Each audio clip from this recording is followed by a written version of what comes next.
আপনার কি মাথা ঝাঁপ ধরে থাকে? হ্যাঁ, টিপিক্যালি এই যে দীর্ঘ 20 বছরের আমার অভিজ্ঞতা, তাতে বহু পেশেন্ট আমার কাছে এসে বলেছেন, ম্যাডাম আমার মাথা ঝাঁপ ধরে থাকে। তার মানে কি, মাথায় যেন মনে হচ্ছে 10 মণ ওজন চাপানো আছে, ঘাড় ঘোরাতে পারছি না, মাথাটা জমাট বেঁধে আছে, প্রতি মুহূর্তে কাজ করতে গেলে প্রচন্ড কষ্ট হচ্ছে। এই যে সমস্যাটা, এটা কিন্তু মাথার ভেতরে টিসটিস করা, দপদপ করা, যন্ত্রণা হওয়া সেই অনুভূতি নয়, মাথাটা ভারী বোঝা হয়ে থাকার একটা অনুভূতি, মাথাটার মধ্যে একটা অদ্ভুত অস্বস্তি হওয়ার অনুভূতি।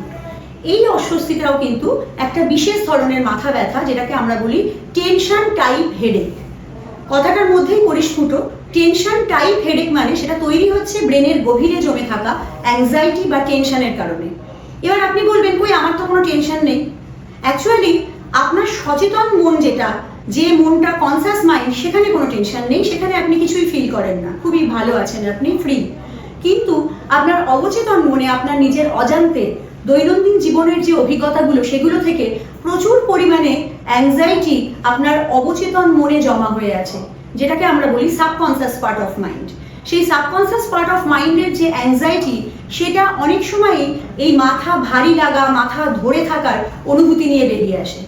তাই কারণ যদি হঠাৎ করে বেশ কিছুদিন ধরে মাথা ধরে থাকছে, মাথা ভারী লাগছে, ক্রমশ উইক লাগছে, কোনো কিছুতে কনসেন্ট্রেট করতে পারছে না, ভালো লাগছে না, তাহলে কিন্তু সবার আগে ভাববেন যে তার ভেতরে কোনো আন্ডারলাইন অ্যাংজাইটি, আন্ডারলাইন ডিপ্রেশন কাজ করছে না। তো সেক্ষেত্রে টেনশন হেডেক কিন্তু আমাদের বলে দেয় যে সাবকনসিয়াস মাইন্ডে প্রচুর পরিমাণে অ্যাংজাইটি জমা হয়েছে, যেটা সচেতনভাবে আমরা বুঝতে পারছি না।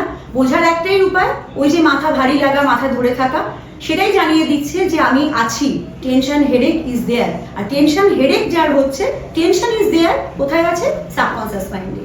নমস্কার, আমি doctor Arunima Chatterjee, consultant psychiatrist.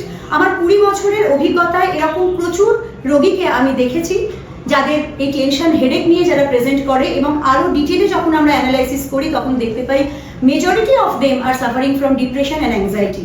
সুতরাং ডিপ্রেশন, অ্যাংজাইটি, টেনশন, এই সব কিছু একটার সাথে একটা রিলেটেড, হাত ধরাধরি করে থাকে।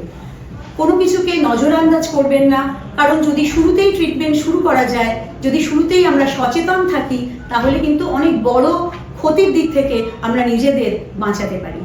আবার আপনাদের সাথে দেখা হবে এরকমই কোনো একটা এডুকেশনাল ভিডিওতে। সঙ্গে থাকুন। আজকের মতো এখানেই শেষ করছি, দেখা হবে পরের ভিডিওতে। নমস্কার।